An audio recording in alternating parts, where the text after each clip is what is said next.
Hello, I'm David Hemler, and we're here with Jake Sturgill in our Ask an Advisor series with Puckett and Sturgill Financial Group.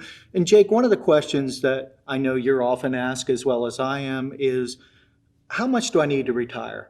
Saving for retirement is an incredibly complex decision and conversation. And to your point exactly, it's got to be one of the most common questions that we're asked. And there's a lot of rules of thumb out there, but at the end of the day, it's an incredibly personal decision, and there's no one size fits all approach. Mm-hmm. Those rules of thumbs can really they can be both a benefit and maybe at times a detriment as well. Especially if you don't understand the decisions and the pros and cons involved with all the decisions. Some basic tenets that you are going to want to consider and really factor into this decision-making framework are, what sort of lifestyle do you want to live? In other words, how much money do you think you'd like to spend? When would you like to retire, and how long do you think you're going to need that money to last? Because at the end of the day, nobody knows when their final day will be.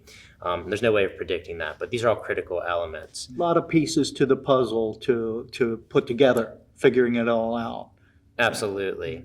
But I think if you're like most people, you don't want to necessarily live a lesser standard of living. You want to maintain your standard of living throughout retirement. I know I've read and see a lot of things in the literature in financial planning about this 60 to 80% of your pre-retirement income needed in retirement. Would you agree with that rule of thumb? Does that fit into the picture a lot? Certainly, and it's well documented that you don't necessarily need to replace all of your income in retirement, because after all, in retirement, you're not going to be saving for retirement. You might pay a little bit less in taxes, and you might even spend less or just spend differently than you were in those years saving up to retirement. Mm-hmm. Where do we go from here then, Jake?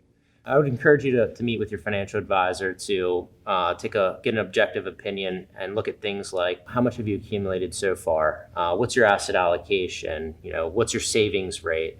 And what's your time to retirement? Mm-hmm. So a lot of pieces to this puzzle for us to figure out. And we, the folks here at Puckett and Sturgill, the advisors, we're happy to help you. Just give us a call or click on our email and send us a question of your own.